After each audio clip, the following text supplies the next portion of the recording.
Hello everyone, welcome back to my mini vlog. আজকে আমরা তিনজন মিলে চলে গেছি ক্যালকাটা ক্লাসিক ক্যাফেতে, যেটা বালি হলটি অবস্থিত।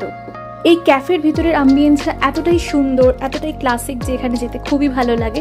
এর আগে আমি আর ওর বাবা গিয়েছিলাম, এবারে আমরা দুজন অ্যাকচুয়ালি ওকে নিয়েও গেলাম। দেখতেই পাচ্ছ এখানে ব্যান্ড, এখানে গান বাজনা করার জায়গাও কিন্তু রয়েছে। মাঝে মাঝে এখানে আসেন কেউ কেউ, হয়তো গান শুনিয়ে যান, যেটা আমাদের নাসিব হয়নি এখনও শোনার মতো। এতটাই সুন্দর লাগছে, এখানে প্রায়শই প্রচুর মানুষ এসে থাকেন। আর এটা হচ্ছে ভিতরের কম্পার্টমেন্ট, যেটা এসি রয়েছে। এর বাইরের কম্পার্টমেন্টটা সেটা আরও সুন্দর, ঠান্ডা সুন্দর হাওয়াতে সমস্ত চেয়ার টেবিলস পাতা, অ্যান্ড সেখানে অনেক মানুষ এসে বসেন, চা খান, কফি খান। এছাড়াও বড় বড় মিল জাতীয় খাবারও কিন্তু এখানে পাওয়া যায়।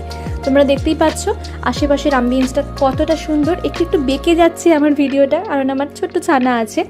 এই হচ্ছে বাইরের অংশ, একটু আগে তোমরা দেখলে। ভিতরে একটা অ্যাকোয়ারিয়ামও আছে, যেটা ভীষণ ইন্টারেস্টিং। আর এখানে অনেক বুকস আছে, যেগুলো তোমরা তোমাদের ইচ্ছে মতো নিয়ে নিয়ে কিন্তু পড়তে পারো। ছোট একটা গিটার সাজানো রয়েছে, সব মিলিয়ে দারুণ।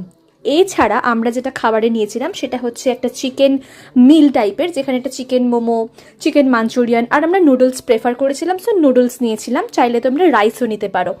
সব মিলিয়ে টেস্ট কিন্তু অসাধারণ ছিল। মোমোটা এত ইউনিক ছিল কি বলবো। কমেন্ট করে জানিও তোমরা কারা কারা এখানে গেছো। বাই।